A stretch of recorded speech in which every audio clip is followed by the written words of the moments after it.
Hello दोस्तों। हम लोग पढ़ रहे हैं क्लास 10 की ज्योग्राफी का चैप्टर नंबर फर्स्ट, जिसके 3 वीडियोस पहले अपलोड कर दिए हैं मैंने इस चैनल पे। अब ये जो है, ये चैप्टर फर्स्ट का चौथा वीडियो है, जिसमें हम लोग अच्छे से लैंड रिसोर्सेज को समझेंगे, इस डायग्राम को क्लियरली समझेंगे। देन ये जो टेबल यहाँ पर दिया हुआ है लैंड यूटिलाइजेशन का, इसको इस वीडियो में क्लियर करेंगे। फिर इंडिया में लैंड यूज करने का क्या पैटर्न है, इसको इस डायग्राम के थ्रू देखेंगे हम। उसके बाद से हमारा जो land degradation and conservation measure है, उसको क्लियर करेंगे। तो इस वीडियो में ये सारे टॉपिक्स हम पढ़ने वाले हैं, ठीक है। आप अच्छे से अपना कॉपी पेन जो भी नोट्स बनाना है, आप इसी वीडियो के थ्रू अपना नोट्स बनाते चलेंगे, ठीक है। तो रिसोर्स की हमने बात की थी। रिसोर्स क्या होता है? हर वो चीज जो हमारे नीड को फुलफिल करता है, ठीक। नाउ लैंड रिसोर्सेज यानी कि वो लैंड जो हमारे नीड को फुलफिल करेगा। जैसे देखो, लैंड का यूज हम लोग किस किस चीजों में करते हैं। आप देखेंगे कि हमारे जो वेजिटेशन है, मतलब जो भी हमारे फॉरेस्ट एरिया है, वो इसी लैंड पर है। हमारे वाइल्ड लाइफ, इवन हम लोग भी रहते हैं यहाँ पर। हम लोग अपना इकोनॉमिक एक्टिविटीज करते हैं, ट्रांसपोर्ट, कम्युनिकेशन, कई सारी चीजों के लिए हम लोग लैंड का यूज करते हैं। तो लैंड एक तरह से हमारे लिए असेट हो गया। असेट, ठीक है, मतलब जो बहुत वैल्यूएबल हो, ठीक है। लेकिन ये हमारे पास लिमिटेड है। फाइनाइट मैग्नीट्यूड का मतलब कि लैंड हमारे पास जो है ना, ये काफी लिमिटेड है, अनलिमिटेड नहीं है। तो इसलिए हमें लैंड का यूज अच्छे से करना चाहिए। तो इस डायग्राम के थ्रू आप देख सकते हैं कि लैंड जो है किस तरह से डिवाइड किया गया है। तो मैक्सिमम हिस्सा आप देखेंगे तो वो प्लेन्स वाला हिस्सा है। प्लेन्स वाले हिस्से के बाद मैक्सिमम माउंटेन्स है हमारे पास, और एट लास्ट हमारे पास प्लेट्यूज है ना। इन तीनों के क्या क्या यूजेस हैं, चलिए उनको समझते हैं। अगर वीडियो आपको अच्छा लग रहा होगा तो जरूर वीडियो को लाइक कीजिएगा और चैनल को सब्सक्राइब कीजिएगा। देखिए, हम लोग जो माउंटेन्स, प्लेट्यूज और प्लेन्स का यूज करते हैं, तो लगभग 43% प्लेन्स हमारा एग्रीकल्चर और इंडस्ट्री को सपोर्ट करता है। 30% जो माउंटेन है हमारा, ये perennial flow, perennial that is जो रिवर का जो फ्लो हो रहा है। जैसे आप हिमालय वाले साइड पे देखेंगे, ऊपर में आपका हिमालय वाला जो साइड है इंडिया के ऊपर में इस तरह से, तो वहां से आप देखेंगे कि हमारे रिवर्स का जो है वो फ्लो होता है ना। गंगा रिवर है, फिर यमुना है, ब्रह्मपुत्र है, ठीक है, इंडस है। उसके बाद से टूरिज्म भी प्रोवाइड करता है माउंटेन हमें। देन कई सारे इकोलॉजिकल एस्पेक्ट्स भी है। जैसे आप देखेंगे कि हमारा जो इधर वेस्टर्न घाट है और इधर जो ईस्टर्न घाट है, हमारे कई सारे इकोलॉजिकल एस्पेक्ट्स को कंट्रोल करता है। उसके बाद बात करें हमारे प्लेट्यू का, तो प्लेट्यू में आपको ढेर सारे मिनरल्स देखने को मिलेंगे, फॉसिल फ्यूल्स देखने को मिलेंगे, इवन फॉरेस्ट भी देखने को मिलते हैं हमें। हमारा प्लेट्यूज कहाँ पे है? तो एक तो है ये हमारा डेक्कन प्लेट्यू, और दूसरा है हमारा ये सेंट्रल हाईलैंड। तो ये दो पार्ट में हमारा प्लेट्यू बटा हुआ है। तो इस तरह से देखा जाए तो प्लेन्स, माउंटेन और प्लेट्यूज हमारे पूरे वर्ल्ड के लिए काफी ज्यादा इंपॉर्टेंट है। इंडिया में हमारा काफी इंपॉर्टेंस है प्लेन्स का एग्रीकल्चर इंडस्ट्री के लिए, माउंटेन्स का रिवर के फ्लो, टूरिज्म और इकोलॉजिकल एस्पेक्ट के लिए, और प्लेट्यूज का minerals, fossil fuels and forest के लिए। आई होप आपको ये इतना तक, यहाँ तक अच्छे से क्लियरली समझ में आ गया होगा।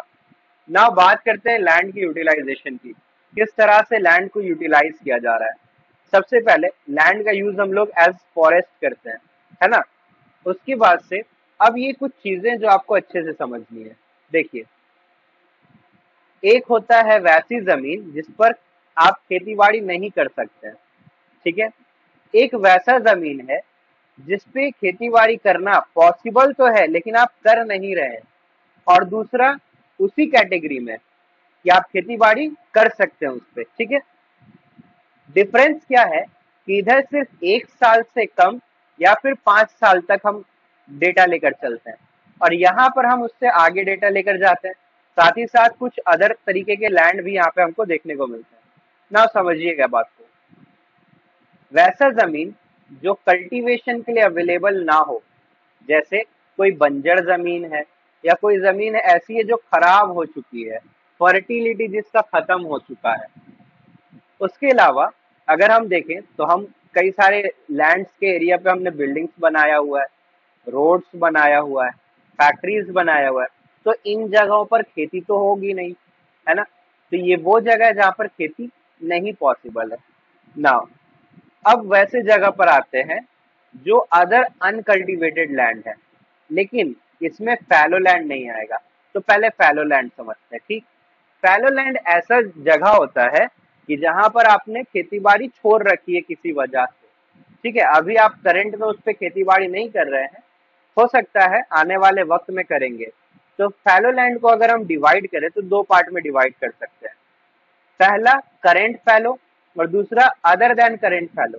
अगर कोई जमीन पर आपने कुछ वक्त से खेती बाड़ी छोड़ी हुई है, लेस देन 1 ईयर, अगर आपने किसी जमीन पर कुछ वक्त से खेती बाड़ी छोड़ी हुई है, वहां पे आप फसल नहीं उगा रहे हैं, वहां पे खेती बाड़ी नहीं कर रहे हैं, ठीक है। हाँ, बात को ये ध्यान में रखना है कि अभी 1 साल भी पूरा नहीं हुआ है, तो उसको हम कहते हैं करंट फैलो। अब दूसरा आता है 1 से 5 एग्रीकल्चर ईयर्स, यानी कि ये वैसा जमीन है जहां पर काफी लंबा टाइम हो गया आपने अभी तक खेती बाड़ी नहीं की है, लेकिन यहाँ भी एक लिमिट है। लिमिट क्या है कि 5 साल के अंदर की बात चल रही है। तो यहाँ पे सवाल ये उठता है कि सर ठीक है, 1 साल के अंदर की बात थी तो करंट फैलो हो गया, 5 साल के अंदर की बात थी तो अदर देन करंट फैलो हो गया, अगर 5 साल से ज्यादा हो जाए तब क्या कहेंगे उसको? तब हम उसको कहेंगे कल्चरेबल वेस्ट लैंड। अब वो जो हमारी जमीन है वो वेस्ट लैंड हो चुका है, ठीक है। तो ये वैसी जमीन है जो 5 साल से ज्यादा का समय हो गया, लेकिन अब तक वहां पे खेती बाड़ी नहीं हुई है। देखिए कई सारा जमीन ऐसा होता है वेस्ट लैंड, बंजर जमीन, जिस पर पहले तो खेती बाड़ी होती थी, लेकिन बाद में हो सकता है इतना ज्यादा खेती बाड़ी हो गया कि उसका न्यूट्रिएंट्स खत्म हो गया। अब जब उसका न्यूट्रिएंट्स खत्म हो गया है, उसमें न्यूट्रिएंट्स नहीं बचा है, पूरी जमीन बंजर हो चुकी है कंप्लीटली, और वक्त भी गुजरता जा रहा है, तो हम उसको कल्चरेबल वेस्टलैंड में रख सकते हैं। हालांकि कई सारा तरीका होता है वापस से खेती बाड़ी शुरू करने का। खैर, इसके अलावा तो आपको फैलो लैंड अच्छे से क्लियरली समझ में आ गया होगा। नाउ अदर अनकल्टिवेटेड लैंड, इसमें आता है permanent pasture and grazing land, वो जमीन जहां पर हमारी जानवर जो है वो चारा चढ़ने जाते हैं। उसके बाद ट्री क्रॉप्स ग्रोव्स वाला एरिया, कई सारा बगीचा आपने देखा होगा, बगीचा जहां पर आप लाइक नारियल का पेड़ लगाए रहते हैं। कई सारा एरिया है जहां पर फॉरेस्ट का एरिया भी देखेंगे, या नॉर्मल मैंग्रोव मतलब नदी किनारे का एरिया देखेंगे। तो नदी किनारे के एरिया में आप देखेंगे कहीं नारियल का पेड़ लगा हुआ है, कहीं आम का पेड़ लगा हुआ है, कहीं कुछ लगा हुआ है।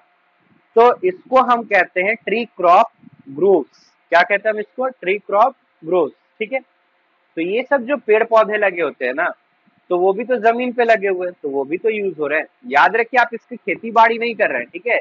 बस वो पेड़ उगा हुआ है तो आप उसको टच नहीं कर रहे हैं। जैसे आप अपने घर के आसपास देखेंगे, कहीं पे अमरूद का पेड़ निकला हुआ है, कहीं पे आम का पेड़ निकला हुआ है, तो कोई भाई उसका खेती बाड़ी तो नहीं किया जा रहा है ना, खेती बाड़ी तो नहीं किया जा रहा है, वो तो बस ऐसे ही निकला हुआ है ना। तो ये सारी जमीन हो गई अदर अनकल्टिवेटेड लैंड में। तो खेती बाड़ी की बात कर रहे हैं, तो नेक्स्ट वन एरिया को डिस्कस कर लेते हैं, ठीक है। देखो, हमारे पास जो भी जमीन अवेलेबल है, अब उस पर हम खेती बाड़ी कर रहे हैं।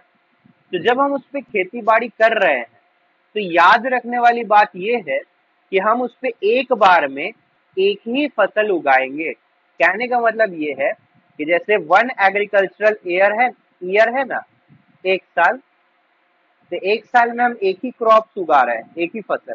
आपको पता ही होगा कि क्रॉप जो है वो सीजन के अकॉर्डिंग निकलता है ना। तो जो भी हमने खेती की, जो भी हमने एक एग्रीकल्चर में एक ही बार जो हमने खेती की, एक क्रॉप से ज्यादा भी हो सकता है, लेकिन एक ही बार खेती बाड़ी करना है, एक से ज्यादा बार नहीं। जैसे आप या तो राबी क्रॉप्स उगाइए, या खरीफ क्रॉप्स उगाइए, या जैद क्रॉप्स उगाइए, ठीक है। तो अगर आप एक ही बार खेती बाड़ी कर रहे हैं तो उसको नेट सोन एरिया कहेंगे। लेकिन अगर एक से ज्यादा बार कर रहे हैं, एक से ज्यादा बार कर रहे हैं, ठीक है, कोई जगह है कोई जगह, वहां पे आप एक से ज्यादा बार खेती बाड़ी कर रहे हैं एक साल के अंदर में, एक साल के अंदर में, और प्लस जो भी आपने खेती बाड़ी एक बार में किया, तो इसको हम कहेंगे ग्रॉस क्रॉप्ड एरिया। तो याद रखिए, अगर ज्यादा आप खेती बाड़ी करते हैं एक साल में, ग्रॉस क्रॉप्ड एरिया, एक ही बार करते हैं, net sown area. That's it. अब इस चीज को आपको माइंड में रखना है, ठीक है। अगर आपको इसको और क्लियरली समझना है तो चलिए मैं आपको और क्लियरली समझाता हूँ। तो आप net sown area and gross cropped area में डिफरेंस लिखिएगा। हेडिंग लिख लीजिएगा, net sown area and gross cropped area, ठीक है। चलिए, तो आप सबसे पहले लिखेंगे net sown area is the area where crops are sown, crops are sown at least for one time, at least for one time, ठीक है। अब ग्रॉस क्रॉप्ड वाले में लिखिएगा, gross cropped area, gross cropped area is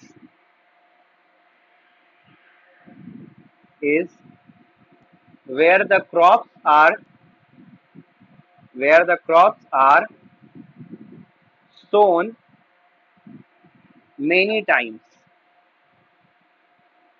ठीक है। तो हो गया डिफरेंस। अब और अगर आप लिखना चाहें तो लिख सकते हैं, लिखिएगा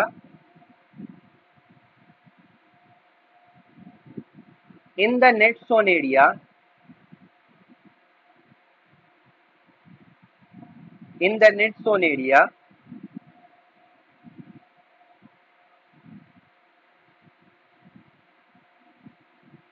the field, the field is not counted,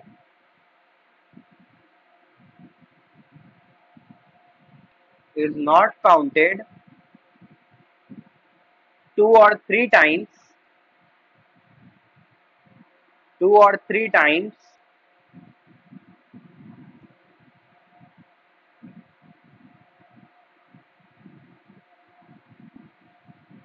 two or three times in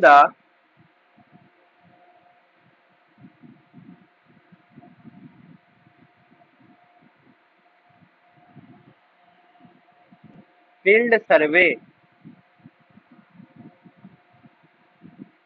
field survey.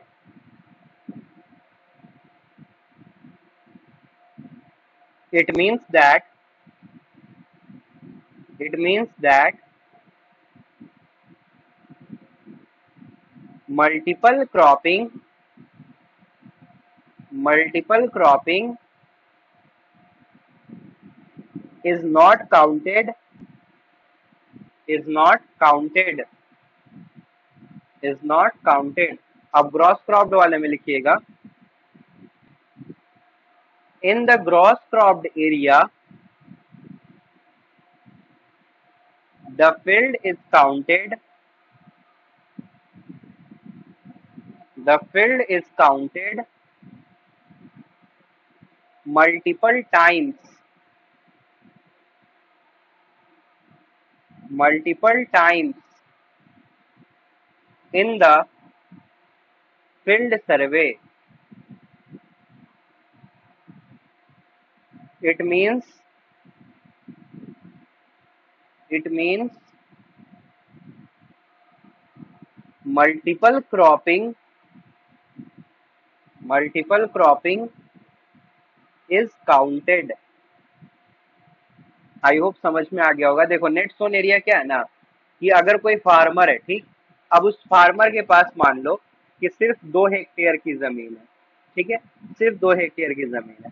अब उस पर जो है ना कि वो फसल लगाता है, तो जब भी हम उसका सर्वे करेंगे ना उस फील्ड का, तो हम उसको सिर्फ 2 हेक्टेयर काउंट करेंगे। उससे ज्यादा नहीं। लेकिन ग्रॉस क्रॉप्ड एरिया जो है वो जमीन के लाइफ टाइम में आपने जितनी बार भी खेती की है ना, उस टोटल को काउंट करता है। जैसे मान लीजिए कि जमीन पर आपने लगभग 5 बार खेती की है, तो ये आपको कितना करेगा, हर बार आपने 2 हेक्टेयर पे खेती की है, तो 5 × 2 10 हेक्टेयर, इस तरह से काउंट करेगा। ठीक है, तो ग्रॉस क्रॉप एरिया में टोटल क्रॉपिंग का जमीन को काउंट किया जाता है कि टोटल कितना जमीन पे क्रॉपिंग किया गया है। तो अगर 5 बार फसल लगाया गया है, तो यानी कि हर बार में 2 हेक्टेयर पे फसल लगा है, तो टोटल कितना हो गया, 10 हेक्टेयर। और नेट सोन एरिया में हम सिर्फ और सिर्फ ये कैलकुलेट करते हैं कि जो हमारा फसल है ना, वो एक ही बार में मेजर किया जाएगा। ठीक है, आई होप डिस्टिंक्शन क्लियर हो गया होगा नेट सोन एरिया का और ग्रॉस क्रॉप्ड एरिया का। नाउ यही नेट वाला जो है ना, यही नेट वाले को ऐड करते जाओ, ग्रॉस क्रॉप्ड मिल जाएगा। ना land use pattern in India, land किस तरह से हम लोग यूज करते हैं, तो जमीन को यूज करना डिपेंड करता है ना कि जमीन वहां पे का फिजिकल इन्वायरमेंट कैसा है, वहां पे ह्यूमन फैक्टर्स कैसा है। लाइक अगर हमें कहीं पर रहना होगा, ठीक है, हम कहीं पर रहना चाहते हैं, तो हम कंसीडर करेंगे कि वहां की जमीन कैसी है, वहां का क्लाइमेट कैसा है, वहां की मिट्टी कैसी है, फर्टाइल है कि इनफर्टाइल है। उसके बाद हम ये भी देखेंगे कि वहां पे लोग रहते हैं या नहीं रहते हैं, टेक्नोलॉजी किस हिसाब की है। जैसे आप शहर में देखो, शहर में टेक्नोलॉजी इम्प्रूव्ड रहती है, और रूरल में देखोगे अगर आप, तो टेक्नोलॉजी जो है वो कम रहती है। वहां पे का कल्चर और ट्रेडिशन देखेंगे हम, है ना। तो ये सारे फैक्टर्स जो हमारे लैंड यूज पैटर्न पे डिपेंड करते हैं। अब यहाँ पे रिपोर्ट है, एक है 1960-61 का, और दूसरा है 2019 एंड 20 का रिपोर्ट है। तो 100% पे रिपोर्ट कैलकुलेट किया गया है। आप देखिए कि हमारा कुछ यहाँ पर इंडेक्सेस दिया हुआ है। जैसे फॉरेस्ट के लिए ये वाला कलर है, then baron and unculturable Westland, मैंने आपको बता ही दिया कल्चरेबल वेस्टलैंड क्या है, अनकल्चरेबल वेस्टलैंड क्या है। Area under non agricultural uses, permanent pasture and grazing land, area under miscellaneous tree crops and groups, culturable wasteland, ये वो 5 साल वाला है। ठीक है, देखो डिफरेंस याद रखना, कल्चरेबल वेस्टलैंड है मतलब 5 साल से ज्यादा हो गया है, 5 साल से ज्यादा हो गया है, अभी खेती बाड़ी नहीं हुई है, लेकिन पॉसिबिलिटीज है कि आने वाले टाइम पे इस पे खेती बाड़ी हो सकती है। एक होता है अदर देन करेंट फैलो, 1 से 5 साल वाला, है ना, खेती बाड़ी नहीं हुई है लेकिन पॉसिबिलिटीज है कि खेती बाड़ी हो सकती है। और एक होता है 1 साल से कम वाला, जिसको करेंट फैलो कहते हैं। तो ये सब डिस्टिंक्शन याद रखना। और ये अनकल्चरेबल वेस्टलैंड है, मतलब वैसे जमीन जिसपे खेती बाड़ी कभी भी नहीं पॉसिबल है। ठीक है, खैर, फैलो अदर देन करेंट फैलो नेट सोन एरिया। तो नेट सोन एरिया की अगर बात करें हम, तो यहाँ पे नेट सोन एरिया मतलब जहां पर जमीन पे कितनी बार भी अगर फसल उगाओगे ना, लेकिन हम उसको काउंट हमेशा एक ही बार में करेंगे। अगर हमारी 2 हेक्टेयर की जमीन है, अब उस पे तुम हर साल फसल उगा रहे हो, तो हम इस जमीन को एक ही बार अगर काउंट कर रहे हैं, तो ये नेट सोन एरिया है। और अगर हम हर साल इस जमीन को बार बार काउंट कर रहे हैं, तो ग्रॉस क्रॉप्ड एरिया है। ग्रॉस बताता है पूरे लाइफ टाइम का, और नेट सोन बताता है कि एक बार का। ठीक है, एक बार का। तो इसमें कुछ ज्यादा चेंजेस आपको देखने को नहीं मिलेगा। 1960 में 0.26% और 2019-20 में 0.64% आपको देखने को मिलेगा। बाकी 45 तो सेम सेम है। उसके बाद अगर देखो आप, तो ये जो फॉरेस्ट वाला एरिया है, पहले हमारे पास फॉरेस्ट वाला एरिया थोड़ा कम था, लेकिन अब हमारा फॉरेस्ट वाला एरिया थोड़ा सा बढ़ा है। देन आप देखो एरिया जो नॉन एग्रीकल्चरल यूजेस के लिए हम लोग लगाते हैं, पहले हमारा नॉन एग्रीकल्चरल यूजेस, ठीक है ना, वही रोड बिल्डिंग ये सब, पहले हमारा कम एरिया था 4.95%, लेकिन अब हमारा पॉपुलेशन बढ़ चुका है, और पॉपुलेशन बढ़ने से हमारा जो बिल्डिंग रोड ट्रांसपोर्ट, ये सब चीजें, उसके लिए भी लैंड हमारा बढ़ गया है। तो इसमें हमें इंक्रीमेंट देखने को मिला है।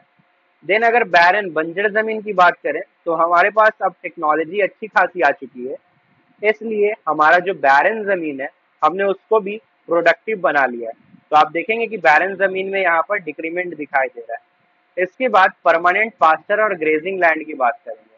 तो परमानेंट पास्चर पहले तो 4.71% हुआ करता था, लेकिन अब बहुत कम हो चुका है। तो आप खुद सोचिए कि अगर हमारे पास पास्चर की जमीन ही नहीं रहेगी, पास्चर मतलब चारा होता है, चारा, पास्चर मतलब चारा, ठीक है। तो अगर हमारे पास पास्चर की जमीन ही नहीं रहेगी तो हमारे जो जानवर हैं वो कैसे खाएंगे पिएंगे। तो उसके बाद जो miscellaneous tree crops and groves वाला है, मतलब वही जो हम लोग रोड पे देखते हैं कई जगह पे, कहीं पे आम का पेड़ है ढेर सारा लगा हुआ, कहीं पे हमारा अमरूद का पेड़ है लगा हुआ ढेर सारा। कोई खेती बाड़ी नहीं कर रहा है, बस किसी ने बो दिया था तो वो बड़ा हो गया है आज और वहां पे जमा हुआ है ना। तो पहले जो है ये हमारा जो मिसलिनियस ट्री क्रॉप्स वाला एरिया है ये 1.50% था, लेकिन अब और ज्यादा घट गया है। तो ये एरिया हमारा घट गया। हमने देखा हमारा जो परमानेंट पास्चर वाला एरिया था वो घट गया, बैरन जमीन वाला एरिया घट गया। इंक्रीमेंट किस में हुआ है? नॉन एग्रीकल्चरल यूजेस में, नेट सोन एरिया में, मतलब ऐसा जमीन जिस पर एक बार भी खेती की गई हो कम से कम। अब अगर बात करें करंट फैलो का, करंट फैलो मतलब एक साल से जहां पर खेती बाड़ी नहीं हुई है, तो वो जमीन हमारी बढ़ गई है। देखो 3.73% था, लेकिन आज के टाइम पर 4.49% हो गया। तो खेती बाड़ी धीरे धीरे कहीं ना देख रहे हैं हम लोग कि कहीं ना कहीं खेती बाड़ी धीरे धीरे कम होता जा रहा है। वही अगर हम बात करेंगे फैलो अदर देन करेंट फैलो का, तो पहले 3.50% था और अब 3.67%। मतलब वैसे जमीन जो 1 से 5 साल हो चुका है लेकिन अभी तक उस पर खेती बाड़ी नहीं हुई है, तो कहीं ना कहीं खेती से दूर जा रहे हैं। कई सारे फैक्टर्स हो सकते हैं, हो सकता है वहां पे सूखा पड़ा हो, जमीन खराब हो चुकी हो, कई सारे फैक्टर्स हो सकते हैं। इवन कल्चरेबल वेस्टलैंड भी देखो अगर आप, तो 6.23% था, अब 3.90% है। चलो ये तो कम हुआ है एटलीस्ट, लेकिन फिर भी अगर हम तीनों को मिला के परसेंटेज देखें जहां पर खेती बाड़ी नहीं हो रही है, तो अप्रॉक्स 8 to 9%, 8 to 9% हमारा वो एरिया है जहां पर खेती बाड़ी नहीं हो रही है। तो ये था हमारा रिपोर्ट कि किस तरह से 2019-20 में लैंड को यूज किया जा रहा है, ठीक है। अब ये जो है सोर्स, ये रिपोर्ट कहाँ से मिला? Directorate of economics and statistics, जो कि हमारे ministry of agriculture and farmer welfare के अंडर में आता है, और ये 2023 का पब्लिश किया हुआ रिपोर्ट है, ठीक है। और 2023 का है, लेकिन ये रिपोर्ट का बेस क्या रखा गया है? 2019-20 के सर्वे का है, ठीक है। वही चीजें यहाँ पर बताई गई है। अब एक चीज इंपॉर्टेंट यहाँ पर क्या बताया गया है कि देखो सर्वे की जहां तक हम लोग बात कर रहे हैं, 2019-20 का सर्वे वाला है डेटा, है ना। तो हमारे पास geographical area 3.28 million square kilometer है, आपने पढ़ा ही होगा अपने 9th क्लास में चैप्टर फर्स्ट में। लेकिन हमारे पास 100% हम डेटा को काउंट नहीं कर पाए, ओनली हम 93% डेटा को ही काउंट कर सकते हैं। क्यों? क्योंकि हमारे कई सारे एरिया है ना जहां पर पहुंच पाना सर्वे करने के लिए पॉसिबल नहीं है, ठीक है। जैसे आप देखेंगे हमारा असम वाला एरिया है, सॉरी हमारा जो नॉर्थ स्टेट वाला एरिया है, असम को छोड़कर, लाइक अरुणाचल प्रदेश और भी कई सारे एरिया है, तो वहाँ पे काफी ज्यादा माउंटेनियस एरिया है, पानी वगैरह का फ्लो रहता है, तो वहाँ पे सर्वे करना पॉसिबल नहीं हो पाता है। इवन हमारा जम्मू कश्मीर वाला जो एरिया है, वहाँ पे हमारा जो भी एरिया है उसको कवर कर रखा है पाकिस्तान और चाइना ने, जिसकी वजह से हमारे जो एरिया जम्मू कश्मीर का उसको भी हम लोग नहीं सर्वे कर पाए। और बाकी चीजें तो मैंने आपको बता ही दी, है ना, मैप के थ्रू। नेट सोन एरिया की बात करें तो वो डिपेंड करता है जमीन के ऊपर, अलग अलग स्टेट में वैरी करेगा। कहीं पर मैक्सिमम एरिया जो है हमारा नेट जोन में कवर कर लिया गया, मतलब वैसी जमीन जहाँ पे एक बार भी खेती बाड़ी हो चुकी होगी।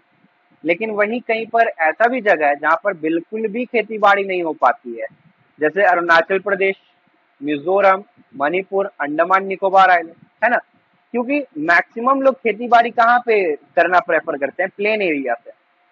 तो यही वजह है कि पंजाब और हरियाणा वाले में आप ढेर सारी खेती बाड़ी देखेंगे, वहां पे पानी भी है ना। पंजाब 5 रिवर्स का एरिया है, और ये सारा जो एरिया है हमारा, इस जगह पे आप देखेंगे कि बहुत सारे रिस्ट्रिक्शन है आप कह सकते हैं, या फिर कंस्ट्रेंट बाधाएं हैं। जैसे टोपोग्राफी सही नहीं है, कहीं पर क्लाइमेटिक प्रॉब्लम है, ठीक है। तो कई सारे फैक्टर्स देखने को मिलते हैं।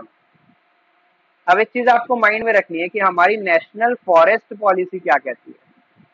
नेशनल फॉरेस्ट पॉलिसी 1952 में आई थी, और इसके अकॉर्डिंग हमारे इंडिया के पास 33% कम से कम 33% फॉरेस्ट एरिया होना चाहिए।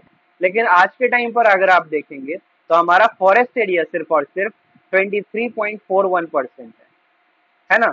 तो होना चाहिए 33, लेकिन है सिर्फ 23% है हमारा अप्रॉक्स। तो कई सारे फैक्टर्स हैं हमारे लैंड को यूज करने के पीछे। प्रॉब्लम ये है ना कि इतनी ज्यादा जमीन को जो आप यूज कर रहे हैं, जिससे जमीन पे बहुत प्रॉब्लम हो रहा है। पता है क्या कि हमारे जरूरतें जो है वो अनलिमिटेड है, लेकिन हमारे पास जो रिसोर्स है ना वो लिमिटेड है। अब लैंड का एक्सेसिव यूज करने की वजह से हमारा लैंड जो है वो डिग्रेड करता जा रहा है, दिन ब दिन खराब होता जा रहा है हमारा जमीन। अब ऐसे में प्रॉब्लम क्या आएगा, प्रॉब्लम आएगा कि आने वाले वक्त में हमारी पूरी जमीन इनफर्टाइल हो जाएगी। इनफर्टाइल इन द सेंस हम वहां पे खेती बाड़ी नहीं कर सकेंगे, और अगर हम खेती बाड़ी कर ही नहीं सकेंगे तो फिर हम खाएंगे कैसे, है ना।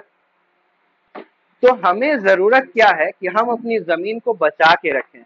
जमीन को हम अपने जितना ज्यादा बचा के रखेंगे उतना ही हमें फायदा होगा, हमारे पास खाने पीने का सोर्स होगा काफी अच्छा अच्छा। इवन हम ये भी देखेंगे कि हम लोग जमीन को यूटिलाइज जो कर रहे हैं ना, लाइक हम माइनिंग कर रहे हैं, हम डिफॉरेस्टेशन करते जा रहे हैं, हम अपने जानवर को ओवर ग्रेजिंग करा दे रहे हैं, इवन हम लोग क्वेरिंग कर रहे हैं। तो हम ये देखते हैं कि ये सारे एक्टिविटीज करने की वजह से हमारा जो लैंड है वो डिग्रेड करता जा रहा है, वो खराब होता जा रहा है, ठीक है। तो सवाल ये है कि ये सब कैसे कंट्रीब्यूट कर रहे हैं हमारी जमीन को खराब करने में। जैसे देखो एग्जाम्पल के तौर पर, अगर कहीं पर माइनिंग किया जाता है, ठीक है, तो माइनिंग करने की वजह से जैसे जमीन है, अब वहां पर मान लो कोयला मिला, यहाँ पे पता है कि यहाँ पे कोल है, ठीक है। अब यहाँ पे माइनिंग की जाएगी, गड्ढा खोदा जाएगा, इसके लिए यहाँ पे का जो पेड़ पौधा था सबको काट दिया गया, जो मिट्टी यहाँ पे थी मिट्टी को निकाल के हटा दिया गया। अब जो यहाँ पे इस तरह से जो गड्ढा कर दिया गया है, जब इनका माइनिंग का काम हो जाएगा, इतना ही गड्ढा थोड़ी रहता है, पूरा अंदर अंदर टनल बना रहता है ना। तो जब इनका माइनिंग हो जाएगा तो ये लोग क्या करेंगे, वैसे ही उसको खाली छोड़कर और चले जाएंगे। अब इससे प्रॉब्लम क्या होगा कि जो हमारा बायोडायवर्सिटी जो हमारा इस एरिया में अवेलेबल था, हमारा फॉरेस्ट या फिर हमारे वाइल्ड एनिमल्स, उनका तो हैबिटेशन खत्म हो गया, है ना। इवन कई सारे जानवर इसमें गिर के मर भी सकते हैं, ठीक है। तो इस तरह से माइनिंग से प्रॉब्लम है हमारे लैंड को। उसके बाद आप देखोगे कि कई सारा एरिया जो है वहां पे माइनिंग की वजह से डिफॉरेस्टेशन इतना लेवल तक कर दिया गया है कि वहां पे कई सारे क्लाइमेटिक प्रॉब्लम देखने को मिलते हैं हमें। पेड़ ही नहीं रहेगा तो फिर क्लाइमेट कैसे अच्छा रहेगा। जैसे झारखंड हो गया, छत्तीसगढ़, मध्य प्रदेश, उड़ीसा, है ना। अब बात करते हैं ओवर ग्रेजिंग का। ओवर ग्रेजिंग मतलब क्या होता है, तो मैं आपको बताता हूँ। देखिए, ये आपका फील्ड है, इस पे आपकी घास है। अब जानवर क्या करते हैं ना, जानवर एक लिमिट तक खाते हैं, लाइक ये ऊपर वाले पार्ट तक, ठीक है। जानवर इतना खा लें तो अब उसको हटा दीजिए वहां से, क्योंकि अब जो आपका जो घास है उसका साइज कम हो चुका है। अब आपको पता होगा कि जानवर जो है, जानवर मुंह से खींच कर खाते हैं खाना को, है ना। तो जब कोई जानवर यहाँ पर आएगा तो उसे इस घास को, क्योंकि बहुत छोटा हो चुका है, जब इसको खींचेगा ना तो ये घास पूरे रूट सहित उखड़ जाएगा, अब जब ये रूट साइड उखड़ेगा तो ये अपने साथ मिट्टी भी यहाँ पे का उखाड़ देगा। तो अगर हम ओवर ग्रेजिंग कराएंगे तो क्या होगा यहाँ पे कि मिट्टी जो है इस तरह से खोखली हो जाएगी। ठीक है, तो उसके बाद ओवर इरिगेशन। देखो, अगर मिट्टी पे नॉर्मल पानी डाला जाए ना तो ठीक है, लेकिन अगर हद से ज्यादा डाल दिया जाए तो वहां पे पानी जम जाएगा। पानी जमना मतलब वाटर लॉगिंग होना। अब आप जानते हैं कि खेत में कई तरह के फर्टिलाइजर्स डाले जाते हैं ताकि हमारा फसल अच्छे से ग्रो करे। फर्टिलाइजर्स में कई सारे हमारे सॉल्ट के कंटेंट होते हैं, नमक के, जिसकी वजह से हमारा जो मिट्टी है वो सलाइन हो जाता है। मतलब उसमें सॉल्ट की कंटेंट बढ़ जाती है, सॉल्ट की कंटेंट बढ़ जाती है और अल्कलाइन हो जाता है। देखो, एक स्केल आता है पीएच स्केल जिसको कहते हैं हम लोग। आपको याद रखना है कि अगर आप यहाँ पे 7, सॉरी, अगर आप 7 से कम देख रहे हैं पीएच पर, पीएच स्केल पर अगर वैल्यू 7 से कम है तो वो होता है एसिडिक, हमारा उसमें एसिड की मात्रा है। अगर 7 से ज्यादा है पीएच हमारा तो वहाँ वो होता है बेसिक, यानी कि वहां पे बेसिस की मात्रा है ज्यादा। और 7 जो है वो न्यूट्रल है। ठीक है, तो हमारा सॉइल जो है ना फर्टिलाइजर की वजह से, फर्टिलाइजर था खेत में, पानी खूब ज्यादा दिए, इसके वजह से पानी जमा हो गया, पानी में फर्टिलाइजर था, ये पानी हमारे मिट्टी में जाके जो मतलब जो फर्टिलाइजर का जो कंटेंट है ना, सॉल्ट हो गया या अदर जो भी कंटेंट है उसमें, वो हमारे मिट्टी को ब्लॉक कर देगा। देखो मिट्टी क्या है ना, पोरस है। पोरस मतलब इस पे पानी जो भी आएगा बहता हुआ वो अंदर तक चला जाएगा। क्यों? क्योंकि पोरस है। पोरस वर्ड आया है पोर्स से, पोर्स मतलब होता है छेद। आप मिट्टी को अगर जूम करेंगे तो आपको इस तरह का छोटा छोटा छोटा छोटा बॉक्सेस देखने को मिलेगा, इस तरह का छोटा छोटा बॉक्स। ठीक है, तो इसको पोर्स कहते हैं। यहीं से जो पानी है ना वो अंदर की तरफ पेनेट्रेट कर जाता है। लेकिन इस छोटे छोटे पोर्स में, इस छोटे छोटे पोर्स में जब हमारा फर्टिलाइजर आके पूरा इस पोर्स को भर देगा, बंद कर देगा, तो अब इसमें से पानी नीचे नहीं जा पाएगा। ठीक है, तो वहां पे वाटर लॉगिंग का प्रॉब्लम हो जाएगा। इसके बाद आप देखिए मिनरल्स कई सारे हैं, जैसे लाइमस्टोन जो सीमेंट इंडस्ट्री में यूज होता है, कैल्साइट और सोप स्टोन जो सिरेमिक इंडस्ट्री में यूज होता है। अब इनसे भी कई सारे हमारे डस्ट पार्टिकल जनरेट होते हैं।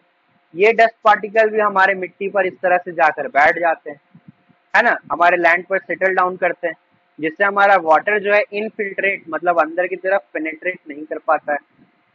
तो इस तरह से हमारी जो जमीन है दिन ब दिन खराब होती जा रही है। तो ये सारे प्रॉब्लम्स हैं हमारी जमीन को खराब करने के। तो प्रॉब्लम्स की बात तो कर ली, अब सॉल्यूशन की बात करते हैं। तो सॉल्यूशन ये है कि अगर आप डिफॉरेस्टेशन कर रहे हैं अपने यूज के लिए, तो इसके बदले में आप अगर एक पेड़ काट रहे हैं तो आप छोटे छोटे, मान लीजिए 10 पेड़ लगा दीजिए, 10 नहीं तो 2-3 लगा दीजिए।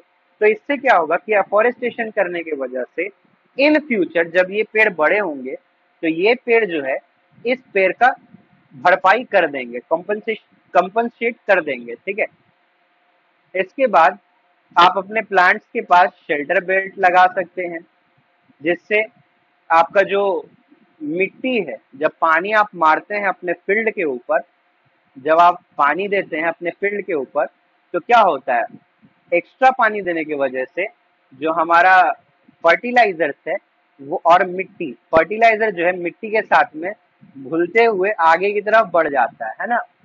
तो अगर आप यहाँ पे पेड़ वेड़ लगा देंगे, ढेर सारा पेड़ पौधा लगा देंगे, तो क्या होगा कि मिट्टी उस पेड़ के पास ही जाकर रुक जाएगा, है ना। तो ज्यादा प्रॉब्लम नहीं होगा, मिट्टी नहीं बहेगा। ठीक है, मिट्टी बह के दूसरे जगह नहीं जाएगा, आपके फील्ड में ही रह जाएगा। उसके अलावा आप ओवर ग्रेजिंग पर कंट्रोल कर सकते हैं। जैसे आप मान लीजिए ऐसा पार्सल ऑफ जमीन बना लीजिए, एक जमीन को 4 भाग में बांट दीजिए, पहले इसमें ग्रेजिंग करवाइए, फिर जब एक लेवल तक खा लिया जानवर ने, फिर शिफ्ट कर दीजिए इसमें, इस वाले में, तब तक इसका फसल ग्रो करेगा, फिर इसमें शिफ्ट करिए, इसी तरह ये साइकिल चलता रहेगा। उसके अलावा सैंड ड्यून्स लगा सकते हैं आप, जिससे मिट्टी आपका बचा रहे। जैसे आप थॉर्नी बशेस उगाइए, कांटा वाला पेड़ रेगिस्तान में, जिससे आपका जो बालू है वो उसी में फंस के रह जाएगा, लाइक शेल्टर बेल्ट की तरह। तो ये सारे तरीके हैं। इवन हम अपने वेस्टलैंड को अच्छा बना सकते हैं, माइनिंग पे कंट्रोल करेंगे, अच्छे से हम अपना इंडस्ट्री का जो भी कचरा निकल रहा है उसको हम अच्छे से डिस्चार्ज करेंगे, ताकि इन्वायरमेंट में किसी तरह का प्रॉब्लम ना हो। तो ये सारे तरीके हैं जिससे हम अपने जमीन को डिग्रेड होने से, खराब होने से बचा सकते हैं। आई होप आपको अच्छे से क्लियरली समझ में आ गया होगा लैंड का पूरा पैटर्न। अब लास्ट वीडियो जो होगा इस सीरीज का, इस चैप्टर का, उसमें हम डिस्कस करेंगे सॉइल के बारे में। सॉइल के बारे में इसमें जितनी भी बातें दी गई है आपके बुक में, उसको हम क्लियर करेंगे। क्या है classification of soil, alluvial soil, black soil, हम लोग मैप के थ्रू भी देखेंगे इन सारी चीजों को। देन दुआर्स, चोस, तेरई, ये सब क्या है ये भी देखने को हमें मिलेगा। इस पूरे मैप को हम डिस्कस करेंगे हमारे आने वाले वीडियो में। तो आप चैनल को सब्सक्राइब कर लीजिए याद से, और बने रहिए हमारे वीडियो में, ताकि हम लोग अगला जो भी हमारा जो वीडियो आ रहा है सॉइल्स के बारे में, आपको क्लियरली अच्छे से फोकस्ड हो जाए। आपका जो भी रेड एंड येलो सॉइल है, लैटराइट सॉइल है, अब ये भी रेड है और ये भी कलर में रेड ही होता है, तो क्या अंतर है दोनों में उसको देखेंगे। अरिड सॉइल क्या है उसको देखेंगे हम लोग। देन फॉरेस्ट सॉइल जो हमें माउंटेन्स पर देखने को मिलते हैं। और लास्ट हमारा होगा सॉइल का इरोजन और कंजर्वेशन। सॉइल और लैंड में डिफरेंस होता है, ये भी हम लोग अगले आने वाले वीडियो में देखेंगे। ठीक है, उसके बाद ये क्वेश्चंस हैं, आपको प्रैक्टिस करने क्वेश्चन आपसे बन जाएंगे। देखिए सॉइल के बारे में क्वेश्चन अच्छा खासा आता है ना, सॉइल के बारे में क्वेश्चन अच्छा खासा आता है, जिसमें ब्लैक सॉइल आप देख रहे हैं काफी इंपॉर्टेंट है। तो आपको इसके बारे में अगले वीडियो में पता चलने वाला है, टाइप्स ऑफ सॉइल वगैरह सब के बारे में। Make sure notification bell on कर लीजिए, चैनल को सब्सक्राइब कर लीजिए, ताकि क्लियरली आपको जो भी आगे जो हमारा जो इम्पोर्टेंट टॉपिक है सॉइल, उसके बारे में वीडियो आप मिस ना करें, उसको अच्छे से आप पढ़ लें, समझ लें। ठीक है, और लैंड यूज पैटर्न आप इसको बनाने का कोशिश करेंगे, क्योंकि मैंने आपको डायग्राम से समझाया है। आप भी अपने एग्जाम में डायग्राम ही बनाएंगे, जो आपका पाई चार्ट था आप वैसे ही बनाएंगे। ठीक है, तो लैंड यूज पैटर्न आपको समझाना है इंडिया का। अब इसमें क्वेश्चन है कि हमारा जो फॉरेस्ट के अंडर जो लैंड है वो क्यों नहीं बढ़ रहा है। अभी तक नहीं बढ़ा ना, 33% तो हमने अचीव नहीं किया उसको। हमारी नेशनल फॉरेस्ट पॉलिसी तो कहती है, हमारी नेशनल फॉरेस्ट पॉलिसी तो कहती है कि 33% होना चाहिए, लेकिन अभी तक हम नहीं गए, 23% पे ही हम लोग। तो ऐसा क्यों है, क्यों नहीं बढ़ पा रहा है। ठीक है, और उसके बाद से हम लोग मिलते हैं अब नेक्स्ट वीडियो में। तब तक के लिए good bye and take care. और कुछ यहाँ पे प्रोजेक्ट एक्टिविटी करना चाहे तो कर सकते हैं, वरना इसको लीव कर सकते हैं। चलिए ठीक है, फिर thank you so much and good bye.